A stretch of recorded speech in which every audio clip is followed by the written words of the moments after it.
नमस्ते साथियों। गांव सरकार की 145वीं कड़ी में मैं आज आपसे बातचीत करूंगा और इस कड़ी में से शुरुआत हो रही है एक नए विषय की, और वो ये विषय है ग्राम पंडित का। अब ये ग्राम पंडित तो बिल्कुल आपको लग रहा होगा कि ग्राम पंडित क्या है। तमाम लोगों के दिमाग में यही आएगा कि जो गांव के जात के आधार पर जो गांव के पंडित हैं उनके बारे में ये यहाँ से शुरुआत हो रही है, क्योंकि आप यही जानते हैं कि गांव पंडित का मतलब जो पंडित जी लोग होते हैं, जो ब्राह्मण जाति के लोग होते हैं पंडित जी, वही पंडित है। ये बिल्कुल ही नहीं है, समझ लीजिए। ये बिल्कुल ये विषय नहीं है कि ब्राह्मणों से इसे कोई लेना देना है। यहाँ ग्राम पंडित का मतलब ये है कि जो गांव के निपुण और कुशल लोग, निपुण और कुशल समझ लीजिए, चाहे वो किसी जात के भी हो, कोई भी ऐसा व्यक्ति जिसके अंदर जो निपुण है और कुशल है, उसको हम लोग यहाँ ग्राम पंडित कहेंगे और उन्हीं के बारे में ही यहाँ चर्चा होगी। तो मैं समझता हूँ कि ये दुविधा आपके दिमाग में न हो कि यहाँ के ग्राम के पंडितों के बारे में बात की जा रही है। और वास्तव में पंडित का जो शाब्दिक अर्थ भी यही है, जो निपुण और कुशल हैं। कुछ लोग पंडितों को कहते हैं कि जो विद्वान हैं, उनके संदर्भ में पंडित शब्द इस्तेमाल होता है। जात से इसका कोई लेना देना नहीं है, लेकिन कई इलाकों में सामान्यतः ब्राह्मणों को लोग कहते हैं पंडित, तो ये मान के चलते हैं कि ये विद्वान होंगे, निपुण होंगे। लेकिन यहाँ हम जिस बात की चर्चा कर रहे हैं उससे ब्राह्मण जात से कोई मतलब नहीं है। कोई भी व्यक्ति जो गाँव में निपुण है, कुशल है, उसकी चर्चा हम यहाँ करेंगे। अब आप ये देखिए कि गांव में आप एक बहुत शुरुआत में इस बात से करूँगा कि गांव में तेजी से पलायन हो रहा है। बात सच है, आप भी समझते हो कि गांव में पलायन हो रहा है। लेकिन इतने पलायन होने के बावजूद भी गांव की आबादी में तो कोई कमी नहीं आ रही है। गांव की आबादी तो बढ़ती ही जा रही है। पलायन भी हो रहा है, गांव की आबादी बढ़ती जा रही है। इससे ये स्पष्ट है कि कितना भी गांव से पलायन हो जाए, लेकिन गांव में एक अच्छी भरी काफ़ी संख्या में लोग गांव में रहें। जो लोग गांव से अपना नौकरी के लिए या किसी अन्य धंधे के लिए बाहर जा रहे हैं, जाने दीजिए, उसको अच्छी बात है कि उनको गांव से निकल के बाहर उनको अच्छा रोजगार मिला, अच्छा पद मिला, अच्छा व्यवसाय कर रहे हैं बाहर। लेकिन जब हम गाँव सरकार की बात करते हैं तो हमारा उद्देश्य होता है कि हम उन लोगों की बात कर रहे हैं जो कि गांव में अस्थायी रूप से रह रहे हैं। और ये जो गांव में अस्थायी रूप से रह रहे हैं, जिनको कि कुछ ऐसे हैं जिनका कि गांव से छोड़ के जाने का मन नहीं है। कुछ ऐसे हैं जो मजबूरी बस गांव में रह गए, छोड़ना चाहते हैं लेकिन अवसर नहीं मिला तभी गाँव रह गए। कुछ ऐसे हैं जो कि बुजुर्ग हैं, बूढ़े लोग हैं, वृद्धा लोग हैं, वो लोग गाँव से बिल्कुल नहीं छोड़ना चाहते। वैसे लोग एक बहुत बड़ा समाज हर गाँव में है। करीब समझ लीजिए कि 90% लोग या 95% लोग अब भी गांव में हैं, जो कि गांव में रह रहे हैं। तो हम जब गांव सरकार की जब भी हम चर्चा आप करते हैं तो मैं उन लोगों के बारे में ही चर्चा करता हूं जो पलायन करने जाने के बाद जो चले गए हैं, उन लोगों के चले जाने के बाद जो गांव में लोग रह रहे हैं, उनके जीवन को हम कैसे बेहतर और सुखमय और संपन्नमय बनाएं। यही मेरा उद्देश्य गाँव का, कि जो गाँव में रह रहे हैं। सरकार के पास तो आपको मैं पहले ही बता चुका। देखिए, बहुत सारी बातें मैं जो आज कहूँगा बहुत बार पहले कह भी चुका हूँ, लेकिन संदर्भ के लिए फिर से बताना चाहता हूँ कि बहुत सारे लोग ऐसे भी हैं जो कि गांव में ये समझते ये हैं कि गांव की जो उन्नति है वो कैसे हो जाएगी। गांव की उन्नति, सड़क बन जाए, बिजली बन जाए, पानी पहुँच जाए और गाँव की उन्नति हो। अगर ये बात इस चीज़ों से होती कि सड़क बन जाए, स्कूल बन जाए, बिजली आ जाए, कुछ और संसाधन वहाँ से जुट जाएँ, तो फिर गांव से लोग पलायन क्यों करते? इसका ये मतलब है कि केवल इतने से ही गांव में समृद्धि, सुख और शांति नहीं आ सकती। ये तो मिनिमम जरूरत, जिसको कि आवश्यकता ही पूरी ये है। जैसे हवा पानी बिजली, हवा पानी की ज़रूरत है, ऑक्सीजन की ज़रूरत होती है जीवन में, उसी तरह से किसी भी एक आज़ाद देश में हर जगह सड़क हो, बिजली हो, पानी हो, ये तो मूलभूत आवश्यकता है। लेकिन इससे ये आप समझ लीजिए कि इससे गांव में बड़ी संपन्नता आ जाएगी, लोग खुशहाल हो जाएंगे, लोगों का जीवन बहुत आरामदायक हो जाएगा और जीवन में सारी खुशियां उनको मिलने लगेगी। ऐसा ऐसा नहीं है। 75 साल से सरकारों ने यही समझ रखा है कि बस गांव में संसाधन पहुंचा दो तो वो गाँव वो संसाधन बिल्कुल जरूरी है, वो तो पहुंचाना ही पहुंचाना है। लेकिन गांव के जो उत्थान है उसके लिए ये एक बहुत मामूली एक प्रयास है। मतलब समझिए 100 का 10% प्रयास है, इससे ज़्यादा इसका महत्व नहीं है। ये अलग बात है कि इसके बिना वो 90% भी हम नहीं हासिल कर लेंगे, लेकिन इसका महत्व सिर्फ 10% है। बहुत सारे गांव हैं कि ये सब कुछ भी पहुंच गया, फिर भी उस गांव से पलायन खूब हो रहा है, रोज पलायन हो रहा है उस गाँव से। तो अगर ये सारी चीज़ों से गांव का में खुशहाली आ सकती थी तो फिर वहाँ से ये सारी पहुँचने के बाद पलायन क्यों होता? तो ये सामान्य तरह से समझने की बात है। वैसे जो सरकार में बैठे लोग हैं वो ये चाहते हैं, यही कहते हैं बस ये सारी चीज़ें पहुँच जाए गाँव। अब एक नमूना है आपको बता दें कि जैसे आपने ये सारी सुविधा पहुँचा दी, बाद में आपने एक कानून बना दिए, गाय जो है गायों को छुट्टा नहीं छोड़ा जाए। अब सब है, सड़क भी है, बिजली भी है, स्कूल भी है, सब कुछ है, और आपने नियम बना दिया कि गाँव को छुट्टा नहीं छोड़ा जाएगा। लेकिन अब नियम बना दिया तो अब छुट्टा नहीं छोड़ा जाएगा, उनको आप बेचेंगे नहीं, स्लॉटर हाउस में बेचेंगे नहीं, ये नियम बन गए। अब हालत ये है कि अब गांव से ये जानवर जो है जो दूध देने लायक नहीं है उनको लोग क्यों रखें, तो छोड़ेंगे। अब आप छुट्टा जानवरों को जब इतनी आपकी क्षमता विकसित हो नहीं पाएगी सारे छुट्टा जानवरों का सरकार पालन पोषण करने, वो घूमेंगे। अब गाँव वालों की फसल नुकसान करेंगे और गांव वालों को अच्छी से अच्छी फसल ये छुट्टा जानवरों ने उनका जीना मुश्किल कर दिया। अब बताइए, अपने सुविधा पहुंचा दी, लेकिन उस सुविधा का क्या हुआ, उनका क्या फायदा मिला? तो ये भ्रम बिल्कुल है कि गांव की जो इस तरह से साधन और सुविधाएं पहुंचा देंगे उससे गांव में समस्याएं का समाधान हो जाएगा, वहाँ खुशहाली आ जाएगी, संपन्नता आ जाएगी। ये बिल्कुल एक तरह से आप भ्रम है। सरकार के लिए यह भी सूट करता है। सरकार को बहुत ये लगता है कि सरकार ऐसा इसलिए पहुंचा देना चाहती है कि ये सुविधाएं पहुंचा दी तो सरकारी जो तंत्र है वो इन तंत्रों से गांव में अपने को, उस गांव को अपने अधीन कर देता है और इन तंत्रों के माध्यम से उस गांव को, मैं ये 75 साल से ये देखा जा रहा है कि सरकार के पास कोई गांव को आत्मनिर्भर और स्वावलंबी बनाने का योजना नहीं है। उनकी है कि हम सरकारी विभाग के माध्यम से इनको हम सुविधाएं पहुंचाते रहेंगे, फिर गांव वाले का विकास हो जाएगा। उनके दिमाग में एक ही मॉडल है। अब स्थिति ये है कि इनके अगर मॉडल को आप देखें तो गांव वाले के पास कोई काम ही नहीं है, बैठे रहते हैं उनके, और सरकार के जो कर्मचारी हैं वही काम करते हैं और जो भी करवाते हैं जिन लोगों से छोटा मोटा करवाते रहते हैं। और गांव एक तरह से धीरे धीरे अपनी जो उनकी अपनी विशेषता थी, अपनी योग्यता थी, उनकी निपुणता थी, उनका जो कौशल था वो धीरे धीरे खत्म होता जा रहा है। और ये सरकारी तंत्र के माध्यम से जो कुछ गांव को कर रहे हैं, तो गांव को एक विभाग, जैसे मैं बहुत पहले भी कह चुका हूँ कि सरकारी तंत्र जो है उनको एक गाँव को एक अपने विभाग के रूप में पंचायत सेक्रेटरी और रिव्यू पंचायत तमाम छोटे छोटे जो कर्मचारी हैं उनके माध्यम से गाँव को चलाते हैं और उनको एक तरह से शासक बन के और चलाते हैं। अब उनकी तो कोई अपनी क्षमता रहने दी, तो अब क्या हो क्या है कि तमाम गाँव का अब एक ही सुविधा, उनको एक गाँव को जिलाने के लिए कहिए, जीने उनको कैसे जिलाएं, तो सरकार के लोगों के पास यही है कि उनको मुफ्त को चीज़ें दो। अब गांव के विकास में तो जो गांव को विकास की जरूरत होती है उसके तो किनारे, बस गांव के लोगों को खुश करने के लिए मुफ्त की चीज़ें उनको बांटो, उनको एक मुफ्तखोर बना दो। मुफ्तखोर मतलब हर उनको राशन मुफ्त दो, बिजली मुफ्त दो, पानी मुफ्त दो, जो कुछ वो जितना मुफ्त दे सकते हो वो दो।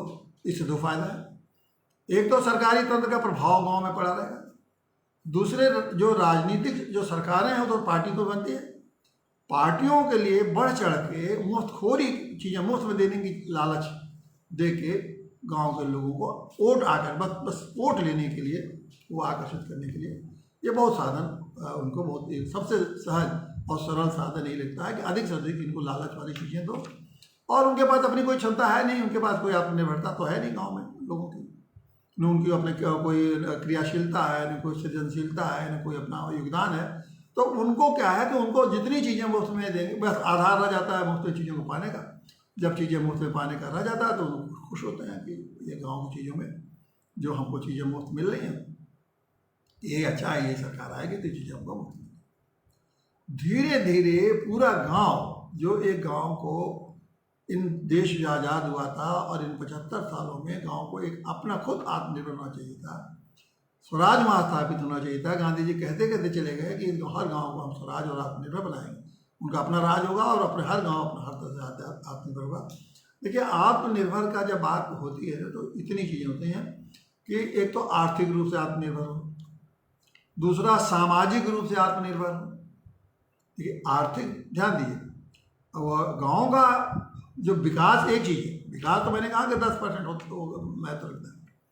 गांव का आर्थिक आत्मनिर्भरता का मतलब है गांव आर्थिक रूप से आत्मनिर्भर हो, सामाजिक रूप से आत्मनिर्भर हो, मतलब जितने गांव के लोग हैं हम अपने ढंग से जीवन को सब मिलजुल के चला रहे हैं, ये है सामाजिक आत्मनिर्भरता।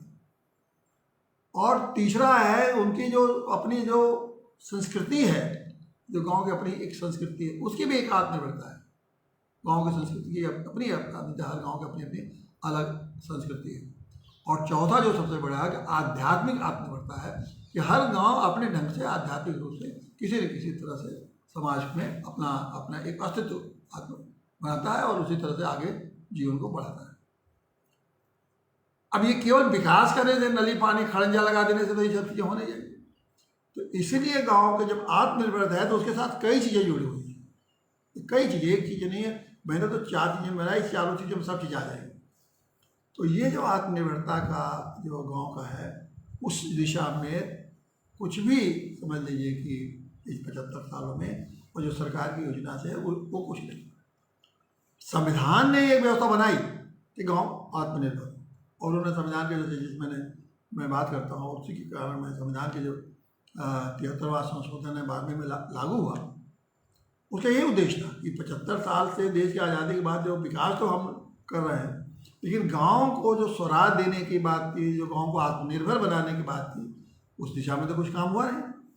तब उन्होंने कहा कि गांव में अपनी नाम तो उन्होंने ग्राम पंचायत दिया, जिसको हम ग्राम सरकार कहते हैं।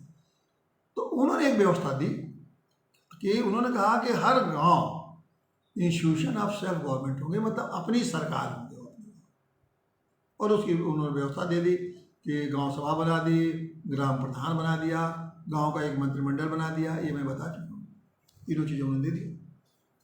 लेकिन जो दिया नहीं संविधान ने, वो उसकी से ही सारी कठिनाई हुई। अब ये संविधान ने तो तीनों चीज़ दे दी, विधानमंडल दे दिया, जैसे विधानसभा है वैसे गाँव सभा दे दिया, उसी तरह से मुख्यमंत्री हैं वैसे आपको दे दिया उन्होंने, ग्राम प्रधान दे दिया। जिस तरह से इनका मंत्रिमंडल है उसी तरह से वहाँ सदस्यों का एक सदस्य हर वार्ड से जीत के उनका एक मंत्रिमंडल हो गया।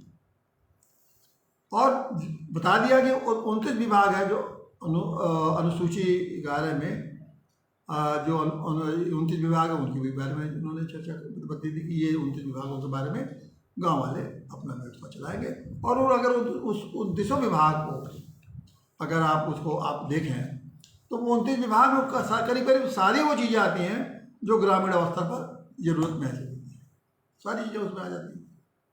29 विभागों का मैं आपके पास बता चुका हूँ, फिर भी आपको ये समझा, मैं 29 विभागों का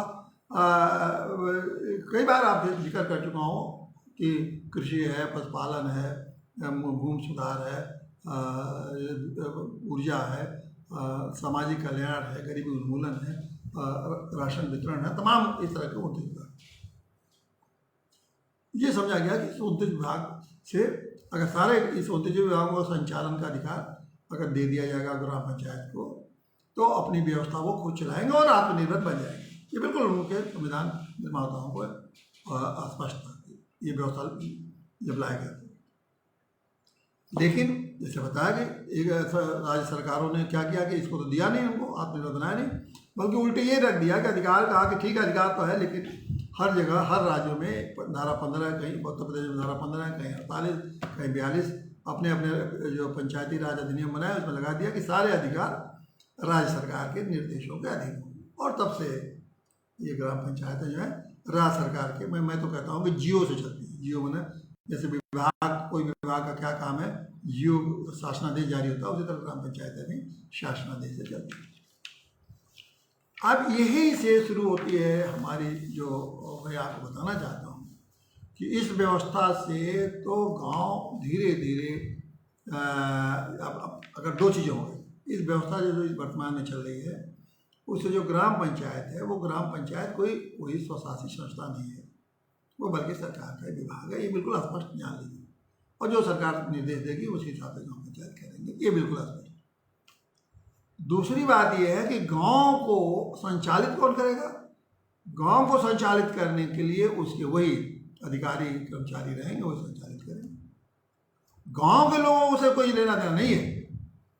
क्यों? कि ये जो 29 विभाग हैं, ये सब में जैसे कृषि है, पशुपालन है, मत्स्य पालन है, ये ऊर्जा है, ये इन विभागों को बारे में न कि गांव में किसको जानकारी है, और गांव में ऐसे जानकारी के लोग कौन लोग हैं जिनको कि इन विभागों की जिम्मेदारी दे के उनसे चलवाई जाए, गांव में है।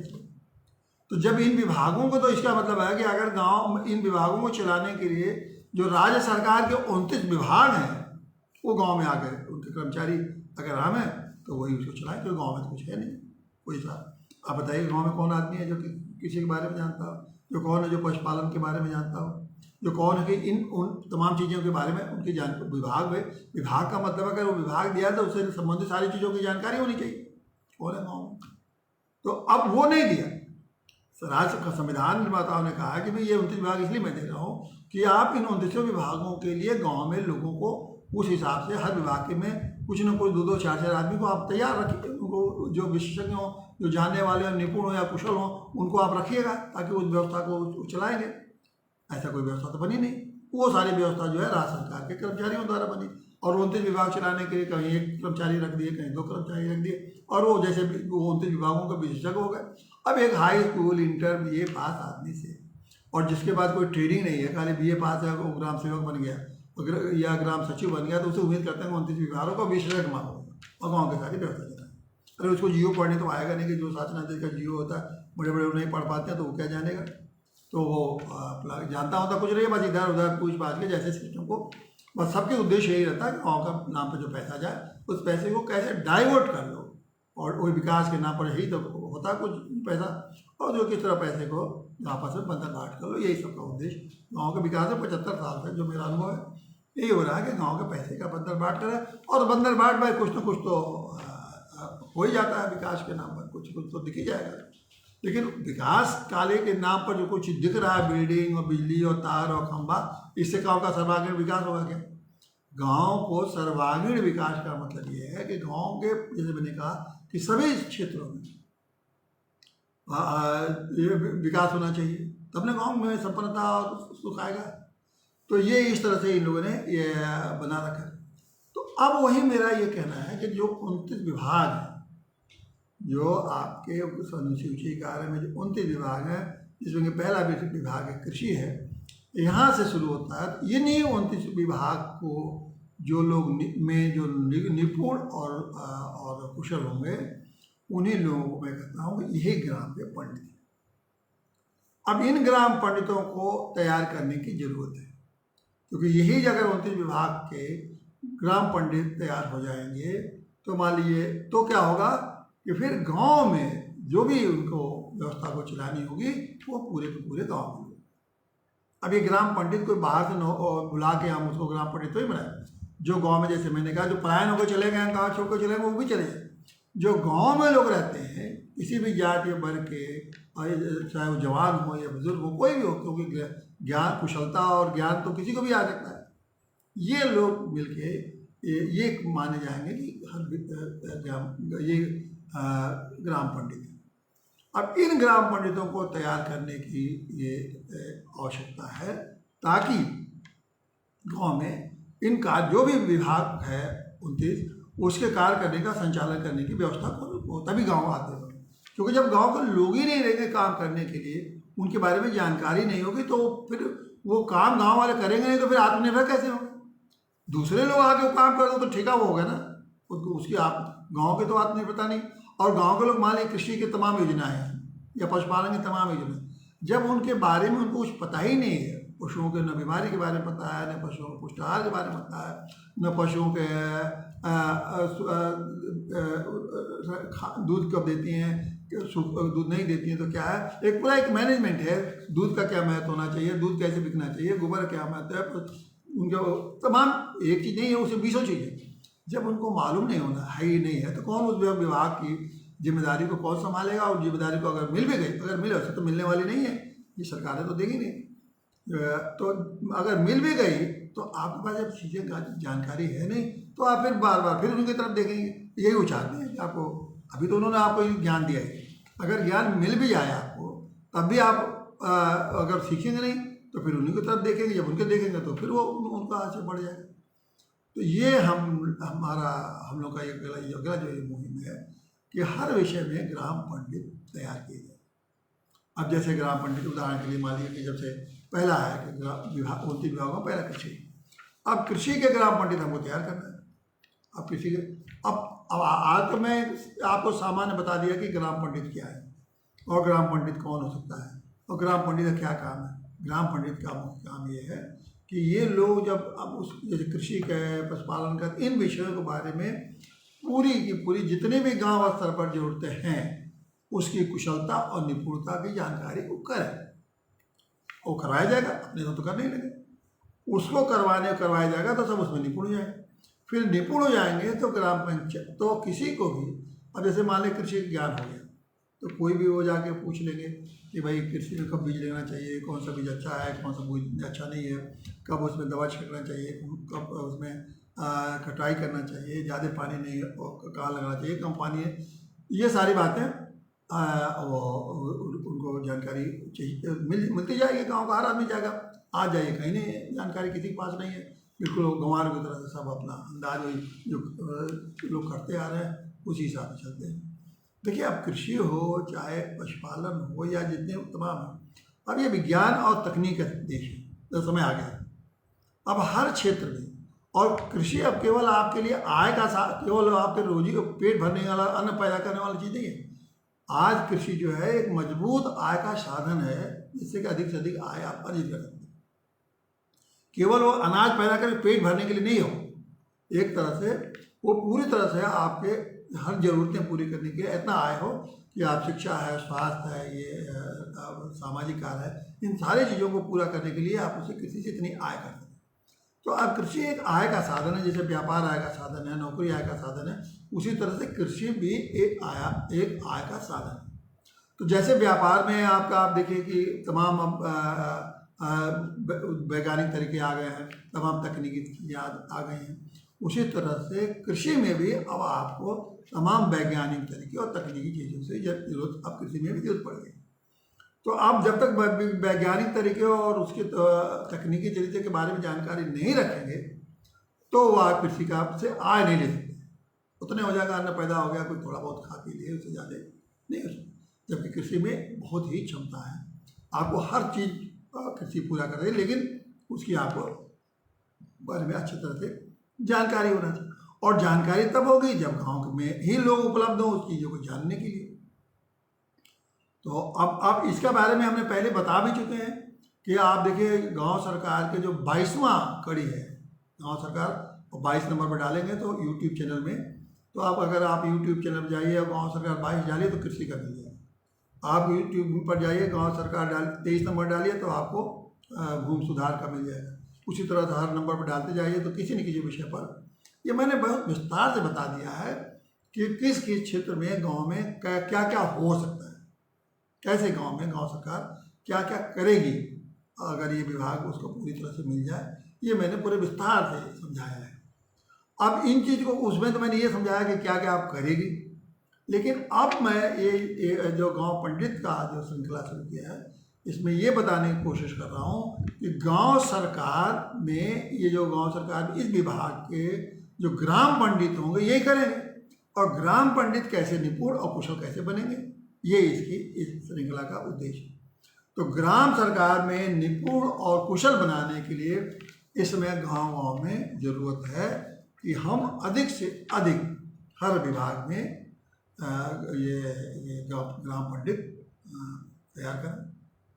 और इसलिए आज की इस श्रृंखला में मैं तमाम लोगों को, जो लोग ये सुन रहे हों, तो ये मैं कहूँगा कि अगर आप ग्राम पंडित अपने गांव में बनना चाहते हैं, ग्राम पंडित बनने का मतलब है कि गांव में इन किसी भी विषय पर, चाहे पशुपालन हो, चाहे कृषि हो, चाहे खेल कूद हो, चाहे मनोरंजन हो, चाहे गरीबी उन्मूलन हो या वन हो, इन किसी भी विषय पर अगर आप ग्राम पंडित बनना चाहते हैं तो कैसे बन सकते हैं, कहाँ आपको ट्रेनिंग मिल सकती है, कैसे आप लोग उसमें प्रवीण हो सकते हैं और कैसे अपना योगदान कर सकते हैं, ये सब हम आपको एक एक कड़ी में बताते चले जाएंगे। और जो बनना चाहते हैं वो संपर्क भी कर सकते हैं। देखिए यूट्यूब पर तो आप देखेंगे फेसबुक लाइव पर भी आता है और यूट्यूब पर भी रहता है। गांव सरकार यूट्यूब है और फेसबुक लाइव पर आप देखते रहते हैं। तो और हमारा फ़ोन नंबर भी है, अब जानते उसमें दिया ही हुआ है 9415002296। तो इस नंबर पर संपर्क करके भी अपने को ग्राम पंडित में अपने को रजिस्टर कर सकते हैं, दर्ज करा सकते हैं। और इसको जब दर्ज कराएंगे तो यहाँ से किसी न किसी रूप में आपको बताया जाएगा कि इस तरह से आप ग्राम पंडित बन सकते हैं। अब जब ग्राम पंडित आप बन जाएंगे तो गांव में स्वतंत्र रूप से भी योगदान करेंगे और ग्राम पंचायत को आपकी सेवाओं की जरूरत होगी तो ग्राम पंचायत आपको सेवा लेगी और ग्राम पंचायत जब सेवा लेगी तो आपको पैसा देगी और स्वतंत्र रूप से भी आप काम करेंगे, किसी को सलाह देंगे तो उसके लिए भी आपको 4 पैसे का आय हो जाएगा।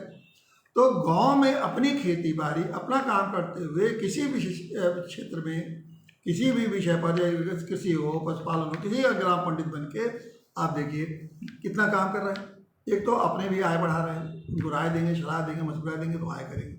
फिर ग्राम पंचायत या गांव सरकार आपकी मदद देना चाहती है कृषि के क्षेत्र में या किसी भी क्षेत्र में, जिस भी क्षेत्र में, तो वो आपको पैसा देगी, वो आपको मदद देगी। और तीसरी जो सबसे महत्वपूर्ण है कि अपने गाँव के में कितना बड़ा आपका योगदान है, पीढ़ियाँ दर पीढ़ियों से योगदान आप गाँव। और आप समझिए अगर 29 विभाग के सारे विभागों के ग्राम पंडित तैयार हुए तो ग्राम को, किसी गांव को शिखर पर पहुंचाने में क्या कोई रोक पाएगा? ये 29 विभाग के विषय जब गांव में रहेंगे, उनके निपुण लोग रहेंगे, कुशल लोग रहेंगे, तो गांव को कौन रोक पाएगा कि गांव हर क्षेत्र में करिश्मा करके नहीं दिखा देगा। हर क्षेत्र में तो संसाधन, पैसे का भी साधन खोल देगा, लोगों को अपनी क्रिएटिविटी भी पैदा हो जाएगी, लोगों में आपसी सहयोग भी होगा। हर गांव हर तरह से खुशहाल संपन्न, जो कि हमारे गांव रहे हैं, जो हमारे प्राचीन गांव रहे हैं, आत्मनिर्भर होकर हर तरह की गतिविधियाँ करते हैं। और फिर यही गांव सामाजिक, आर्थिक और न्यायिक विकास में आत्मनिर्भर हो जाएगा, सुरक्षा के मामले में निर्भर हो जाएगा।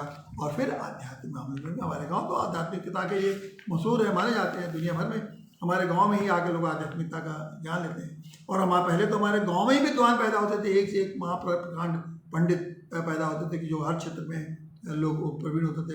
ऐसे होते थे लोग कि कोई हड्डी का ठीक कर देता था, कोई जड़ी बूटी से 1 मिनट में उनकी बड़ी से गंभीर बीमारी ठीक कर देता था। सैकड़ों कितना में उदाहरण, कोई से पशुओं का 1 मिनट में बीमारी दूर कर देता था। और प्राकृतिक चिकित्सा के क्षेत्र में कहाँ पहुँचे हुए थे, कोई ऐसा क्षेत्र नहीं था कि जिसमें कि वो लोग शिखर पर न पहुँचे, सब खत्म हो गया। और सरकार तो उसी चल रही है, सरकार तो अपने कर्मचारी जो चतुर्थ श्रेणी के कर्मचारी है उससे गांव का विकास करना चाहती है। तो इतने ही आप देती है, और गांव खत्म तो कर सकते नहीं। आपको मैं बता रहा हूँ कि अगर गांव खत्म करके सब शहर बना दीजिए, कोई दिक्कत नहीं, कभी शहर बना नहीं सकते सारे गाँव, क्योंकि प्लान के बाद भी तो गाँव में लोग आबादी बढ़ती जा रही है। तो आबादी एक तरफ बढ़ रही है, गाँव से तो कुछ कमी होने नहीं। तो स्पष्ट होना चाहिए कि हमें गांव में आबादी जब बढ़ती ही जाएगी तो गांव की समस्या को गांव के लोगों को देना ही पड़ेगा। और गांव की जब समस्या के लेकर इस लायक उनको बनाना पड़ेगा कि वो अपनी समस्या का खुद समाधान करें। और ये तभी होगा जब गांव को पूर्ण रूप से आप आत्मनिर्भर बना देंगे, मुफ्त में खिलाएंगे, मुफ्त में खाएंगे। सरकार एक दिन सरकार की आर्थिक स्थिति बिगड़ेगी, आप मुफ्त में जो गाँव को खिलाती चीज़ें देते जा रहे हैं उसको रोकेंगे। जब रोकेंगे तो वही गाँव आपके लिए, जो आप बड़ा खुश है, आप वोट देगा, दौड़ा के मारेगा। क्योंकि जब उनके साधन आप बंद कर देंगे, उनको मुफ्त राशन देना बंद करेंगे, मुफ्त बिजली देना बंद कर देंगे, मुफ्त में सब्सिडी देना बंद करेंगे, तो दौड़ा के नेताओं को मारेंगे। लेकिन नेता तो ये समझते हैं कि हमारा से काम निकला, चलो इनको जो भी स्थिति आने वाली। और कभी भी किसी तमाम देशों की आर्थिक स्थिति बिगड़ी है तो सबसे पहले इन्हीं जो मुफ्त की चीज़ें वो उन्होंने बंद किया। अभी पाकिस्तान में देखिए, वो ये कह रहा है कि पाकिस्तान के हम इंडिया आपको लोन तब देंगे, वर्ल्ड बैंक कह रहा है कि जबकि आप ये सारी चीज़ें मुफ्त में आप देना बंद कर दीजिए और इतनी चीज़ों का दाम बढ़ा दीजिए। अब वहाँ की जनता जो है हाहाकार मचाई हुई है कि इनको नेताओं को समझिए पीछे पड़ गई है कि नेताओं को ऐसी की तैसी कर रही है और देश की हालत तो गाँव की हालत खराब हो गई, अब नेताओं की हालत भी खराब हो ही गई है सबकी। कोई किसी नेता की सुरक्षा नहीं है कि कब वो रहेंगे कब नहीं रहेंगे। वही हाल भारत में न हो जाए कभी, आज नहीं आज तो आपको दिखाएंगे बड़ा चमक रहा है। जब मुफ्त में आप खाते आदत पड़ जाएगी तो आपको कुछ काम करेंगे नहीं। जब गांव में कुछ काम ही नहीं करेगा, कोई आदमी बता रहेगी, तो फिर अपने उन्हीं के भरोसे रहेंगे। और जिस दिन उनका भरोसा किसी कारण से कटा, सप्लाई लाइन उनकी मुफ्त वाली कटी, आपके गांव में बिलबिलाते हुए परिवार, पूरा गांव औरतें बच्चे सब मरने लगेंगे, पटकाने लगेंगे, ये सारा स्कूल बंद हो जाएगा, स्वास्थ्य बन जाएगा, सब कुछ बंद हो जाएगा। तो इसीलिए समय के पहले बहुत समय मैं कहूँगा, मैं बार बार समझा रहा हूँ कि आने वाले समय को समझिए। एक ही रास्ता है कि गांव को पूरी तरह से आत्मनिर्भर होने दीजिए। और आत्मनिर्भर कब है? जब आप गांव सरकार दीजिए। गांव सरकार के लिए उनको सारा 29 विभागों का सारा दायित्व दीजिए। और गांव सरकार को चलाने के लिए हमारे हर विभागों में कुशल और प्रवीण, जो कुशल हैं और प्रवीण हैं, जो समझदार लोग हैं, उनको एक हम निपुण लोग हैं, उनको हम तैयार करें और अब तैयार करके गांव का पूरा जिम्मेदारी उनको सौंप दें। और ये तभी संभव है जबकि गांव सरकार का गठन होगा। इसीलिए गांव सरकार के गठन में आप जी जान से जितना जल्दी हो लग सकें। और देखिए, जब गांव, तो मैं तो कहता ही हूँ कि गांव को हमको स्वर्ग बनाना है, और जब गांव स्वर्ग बनेंगे तो भारत खुद ही अपने आप में पूरा देश स्वर्ग बन जाएगा। धन्यवाद साथियों।